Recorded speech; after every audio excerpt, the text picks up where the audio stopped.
नमस्कार, top news मराठीमध्ये आपलं स्वागत। पुण्यामध्ये गेल्या अनेक दिवसांपासून जीबीएस या आजाराचा उद्रेक सुरू आहे। जीबीएसची बाधा झाल्यामुळे अनेकांना आतापर्यंत आपला जीव गमवावा लागलाय। अशात एक अत्यंत धक्कादायक बातमी समोर आली आहे। पाणीपुरीच्या पाण्यामुळे जीबीएस झाल्यानं पुण्यात एका तरुणीचा मृत्यू झालाय। गेल्या 3 आठवड्यांपासून तरुणी या आजाराशी झुंज देत होती, मात्र तिची ही झुंज अपयशी ठरली आहे। पाणीपुरी खाल्ल्यानंतर तरुणीला नेमकं काय झालं पाहूयात या बातमीचा सविस्तर रिपोर्ट। गेल्या महिनाभरापासून पुणे शहरात विशेषतः सिंहगड रस्ता भागातील नांदेड सिटी, किरकटवाडी, नांदोशी या परिसरात जीबीएस या आजाराचे रुग्ण मोठ्या प्रमाणावर आढळून आलेत। आजही अनेक रुग्णांवर उपचार सुरू आहेत। अशात जीबीएस मुळे मृत्यू होणाऱ्या रुग्णांची संख्या वाढतीये। आता पुण्यात एका 26 वर्षीय तरुणीला पाणीपुरी खाल्ल्यामुळे जीबीएस झाला आणि त्यात तिचा मृत्यू झाला। किरण राजेंद्र देशमुख असं तरुणीचं नाव असून ती मूळची बारामतीची होती।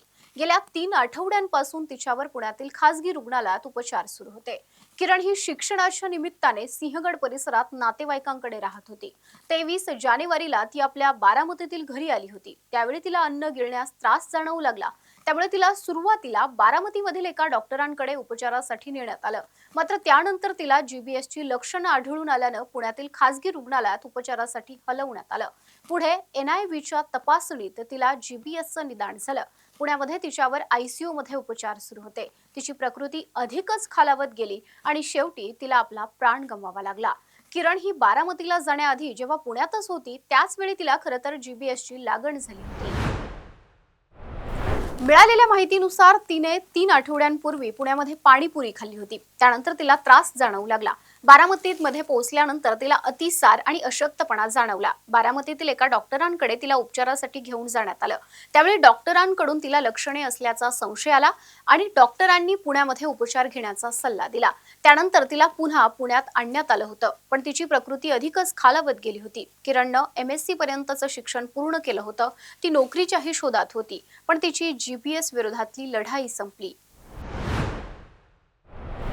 किरणचे वडील हे रिक्षा चालक आहेत। काही दिवसांपूर्वीच उपमुख्यमंत्री अजित पवार हे बारामतीत आल्यानंतर तिच्यावर सुरू असलेल्या उपचारांची माहिती त्यांना देण्यात आली होती। तेव्हा देशमुख यांची आर्थिक स्थिती लक्षात घेत अजित पवारांनी किरणला नवले हॉस्पिटलमध्ये दाखल करण्याची सूचना केली होती आणि त्यानुसार तिच्यावर नवले हॉस्पिटलमध्ये उपचार सुरू होते, अशी माहिती बारामतीचे माजी उपनगराध्यक्ष अभिजित जाधव यांनी दिली। जीबीएस आजार हा दूषित पाणी आणि शिळ्या अन्नामुळे होत असल्याचं आरोग्य तज्ज्ञांकडून आधीच निष्पन्न करण्यात आलंय। यात आणखी वेगवेगळी कारणं देखील समोर आली आहेत।